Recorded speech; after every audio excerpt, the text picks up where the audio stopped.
Yeah, greetings everyone. Welcome back to the channel. This is Private Will, and back with another video uh, featuring another great game that I purchased just a bit before Christmas, and I've been playing around a little bit with it. It's this game right here.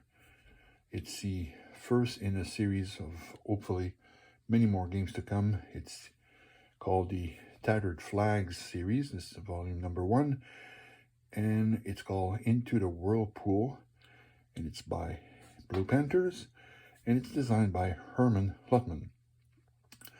So yep, it is a Civil War game, and not only is it a Civil War game, but it's also a game about the Battle of Gettysburg. Basically, what took place in the wheat field on July 2nd, 1863. So I'm just gonna move this aside a bit, and we can look at the components of this video game, this board game, sorry.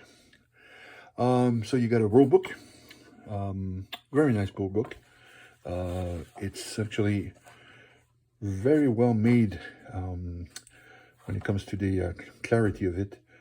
I didn't really need my reading glasses to, yes, I'm a bit older, and sometimes it's not always easy to read these, but this is very nice. It's very sort of a, not glossy, but nice quality paper, and it's really easy to read.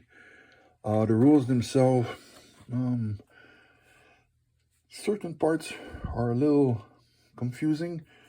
I have to admit that there was a few things that I had to look up from someone else's video while he was playing this game, which kind of helped me out a little bit.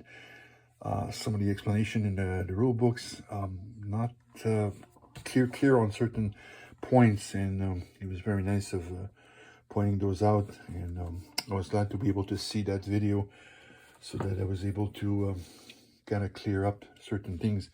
It comes with the scenario book. There's 6 scenarios. Sort of a first one is kind of a teaching scenario, and then they just increase in size as you go along. And the final scenario is sort of a fictional what if type of scenario that you can try it out and you know, sort of try to rewrite history in a way. It comes with player aids, very nice, very colorful, and they're really well made. All the information is there. There's 2 of them, and very well made. It comes with a turn track and a terrain chart so that you can, you know, at a glance figure out like what needs to be done.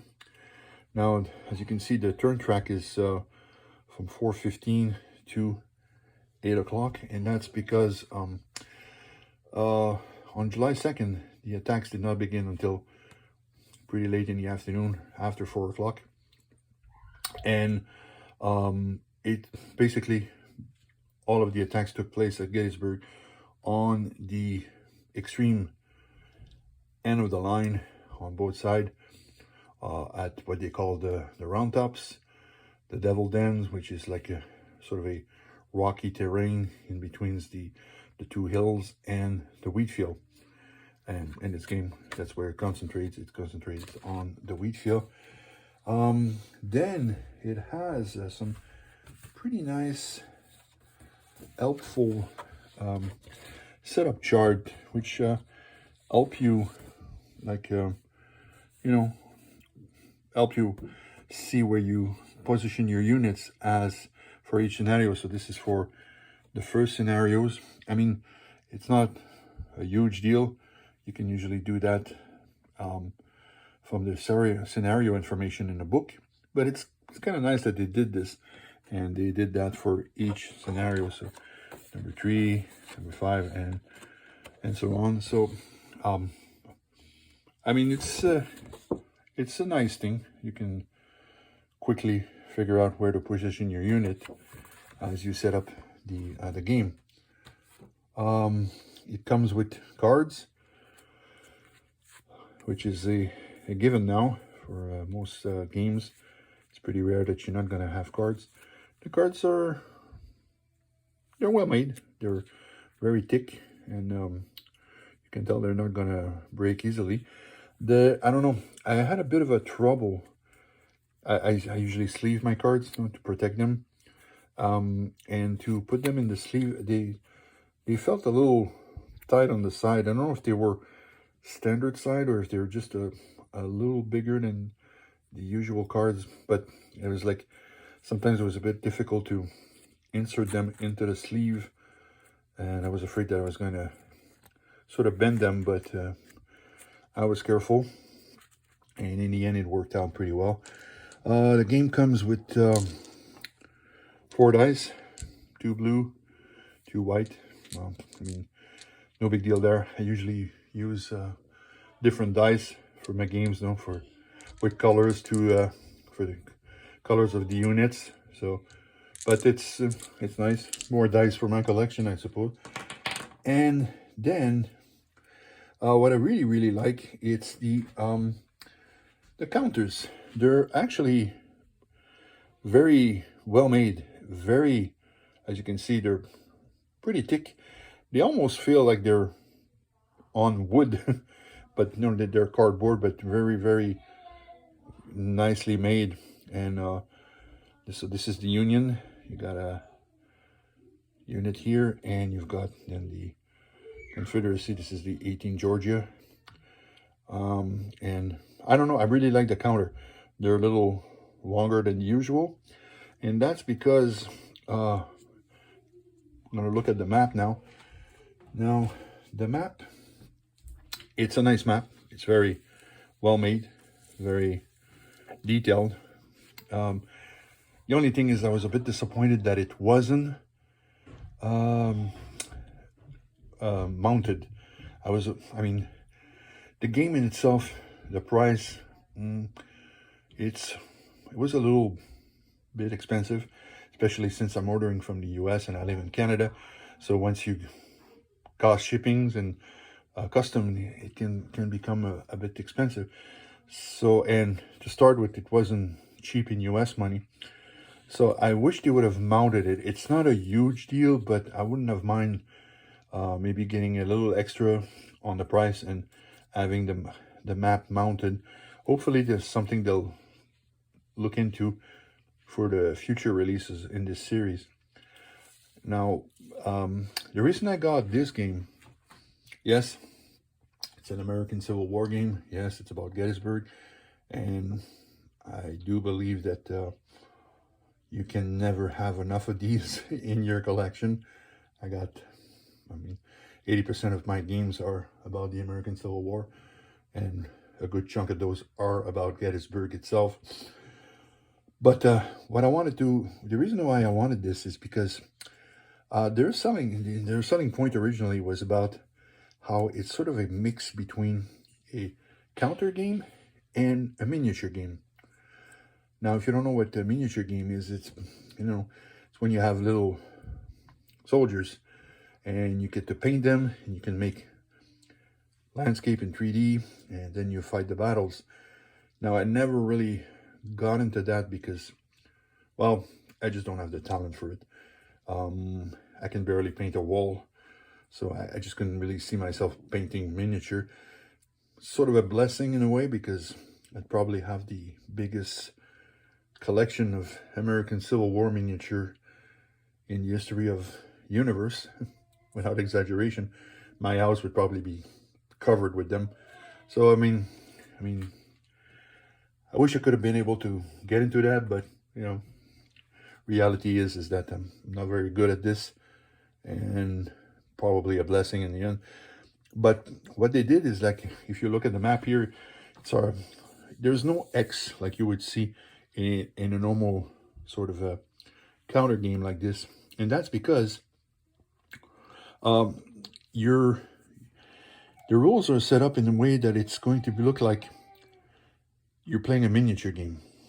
So and so the facing of the unit is very important. A orientation when you're moving and when you're attacking is also very important. So, you know, if you put your unit here, and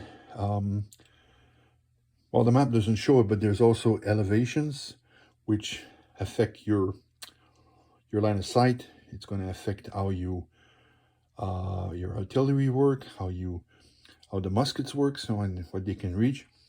So it's a very interesting system, and I have to say I was really happy with it. Just playing a couple of scenarios so far with this. It's a fun game, very interesting, and very different than what you would usually get from a regular X Encounter game. I'll probably at one point set it up to show an example of play, because, like I said, it's very different than the regular games that you could see like this. But there it is. It's Into the Whirlpool. It's volume number 1 in a new series. I can't wait for volume number 2. There's been rumors about what it's going to be about, but I don't know. I was kind of hoping maybe picket charge at Gettysburg for, you know, July 3rd, but they already did a Gettysburg game here, so they'll probably go for something else. But as soon as it's announced and as soon as it goes on pre-order, I'm definitely gonna get my order in for this. This is a very good system. I really enjoy it. It's something at a level of units that you don't always see when you play American Civil War. So I'm looking forward for more titles from this series. Very well made and very interesting to play. So there you have it. Into the Whirlpool. If you played this game and you've got some comments about it, please let me know. Just put a comment in the video section, and let me know how you liked it, if you didn't like it, or if you think it's an interesting system. And if it's the first time that you're watching a video, if you just came in from a search, well, please subscribe to my channel. I'm planning on making more videos and introduction to different games. Recently I've been on a tear for new games, but I do have a lot of older games that I haven't seen a lot of videos made on YouTube by other players. So that's something that I would like to concentrate on. And if that interests you, please subscribe and don't miss a video. So there it is. So until next time, stay safe, everyone.